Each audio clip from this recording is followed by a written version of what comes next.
Hello everyone, I'm Dennis Spillman and you're listening to the Oklahoma Venture Forum podcast. Today I am joined by Dr. Vasan of WorkOur. So tell us about your venture and the problem that you're trying to solve.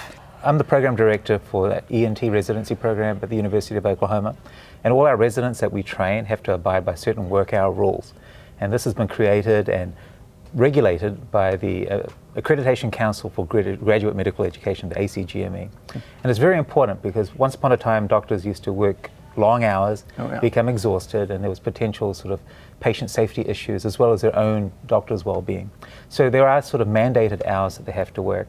The problem is trying to sort of notate them, record them, and making sure that they're accurate, and making sure that the physician understands where they are in terms of how long they've been working.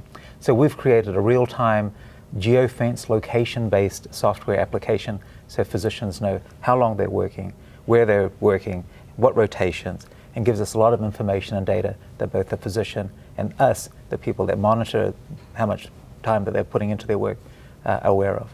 So how did you get involved and started with all of this? So it's a pain point. So I noticed this problem years ago. In fact, it's nationwide. A lot of program directors for all the different residencies, when you train a physician to become a specialist, everyone has to abide by it. It's a nationwide deal.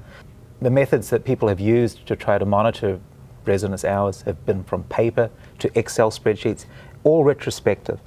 So it's always subject to error. You know, the residents might be working long hours and forget. And then when they put their data in a week or two, whenever it may be incorrect. So we came up with the idea several years ago to try to come up with something that will give the physician real-time data. And more important than that, have the ability of, say, the mobile phone, which everyone carries now, the smartphone, of sort of monitoring and updating things depending on the location that they're in. Now that technology exists, it makes it much easier. Yeah, I would imagine. So where do you see this going forward in the future?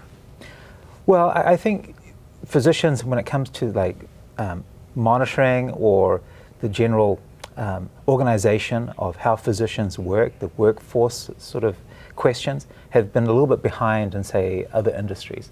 So I think hopefully once it becomes adopted, it'll become more widespread, then we'll have a lot more data that we can actually use to perhaps adjust, make our residencies function better, more efficient, and have a real idea of, in terms of physician shortages and how resident programs should run in terms of the total number within the complement. Well, that's exciting.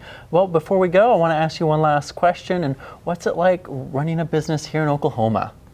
Well, I think it's improving. I think when I first sort of started here with businesses, including other things that I've dealt with in the past, it sort of was in its sort of germinal stage. And I think people are now beginning to realize that there's a lot of opportunity in Oklahoma other than oil and gas to try to move into biotech, software, medical devices. And I think it's a very exciting time. Yeah, Oklahoma is certainly becoming more diverse. Well, thank you for your time, for talking about your venture. Thank you very much.